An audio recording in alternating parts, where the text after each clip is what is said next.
Fala, galerinha! Aqui nós temos uma questão da FGV de 2022, em que nós temos que determinar a taxa bimestral de juros, que é equivalente a 48% ao ano, com capitalização mensal.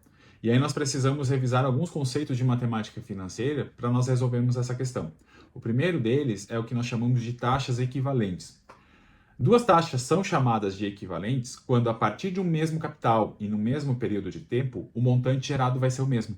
Então, por exemplo, se eu tiver uma taxa mensal e uma taxa anual, e eu deixar essa taxa mensal agir por 12 meses e deixar a anual por um ano, que é o mesmo período de tempo, porque é a equivalência de 12 meses para um ano, o montante gerado por cada uma delas vai ser o mesmo. Então, essas duas taxas geram o mesmo valor lá no final, embora os cálculos sejam feitos de maneiras diferentes. Porque nesse cálculo mensal são feitos 12 vezes, ou seja, 12 atualizações da minha dívida, enquanto na taxa anual vai ser feita somente uma. E na sequência do exercício, nós temos a informação de que a taxa é de 48% ao ano com capitalização mensal. E por capitalização, eu entendo como uma atualização da minha dívida, que é feita todos os meses. Então o valor vai aumentando a cada mês. E aí vem o nosso primeiro problema. Como eu faço um cálculo que aumenta mês a mês se a taxa de juros é anual? E aí é o que nós chamamos de taxa de juros nominal, quando o período de capitalização, que é feito o cálculo de fato, não bate com um período de tempo que foi dado na taxa de juros. Então nós temos aqui uma taxa nominal de 48% ao ano. E pelo fato da capitalização ser mensal, o primeiro passo do exercício aqui é nós determinarmos qual é a taxa de juros mensal, que é o que de fato está ocorrendo.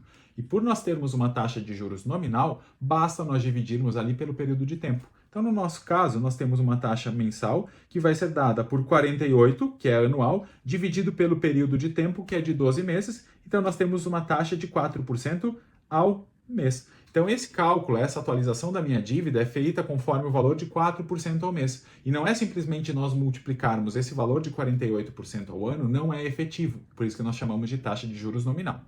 Como o exercício está pedindo para que nós calculemos qual é o valor da taxa bimestral, eu vou indicar por IB o valor que nós precisamos determinar. E nós precisamos também estabelecer uma relação entre o período de tempo no que nós precisamos calcular pelo que nós conhecemos. Então nós temos que determinar aí a relação entre bimestre e mês. E eu posso colocar aqui um bimestre é igual a 2 meses. E por taxas equivalentes, eu vou observar que se eu pegar essa taxa bimestral, aplicar um certo capital por um período de tempo, que é um bimestre, vai ter que dar o mesmo montante do que esse mesmo capital aplicado a uma taxa mensal por 2 meses, porque há a equivalência de 2 meses para um bimestre. Então eu vou colocar aqui que se eu aplicar um capital, o montante vai ser capital 1 mais a taxa bimestral durante o período de tempo que é um bimestre. Porém, como eu quero que as taxas sejam equivalentes, o montante gerado pelo capital, o mesmo que eu apliquei na taxa bimestral, a uma taxa de juros mensal em 2 meses, vai ter que ser o mesmo. E aí nós precisamos igualar essas duas informações. Nós temos que o capital, 1 mais IB elevado a 1, vai ser igual ao capital 1 mais IM elevado ao quadrado. E para resolver essa igualdade aqui, simplificar um pouquinho, eu posso dividir os dois lados por C. Vou obter aqui no lado esquerdo 1 mais IB. E no lado direito, eu vou substituir a taxa de juros mensal, que é de 4%.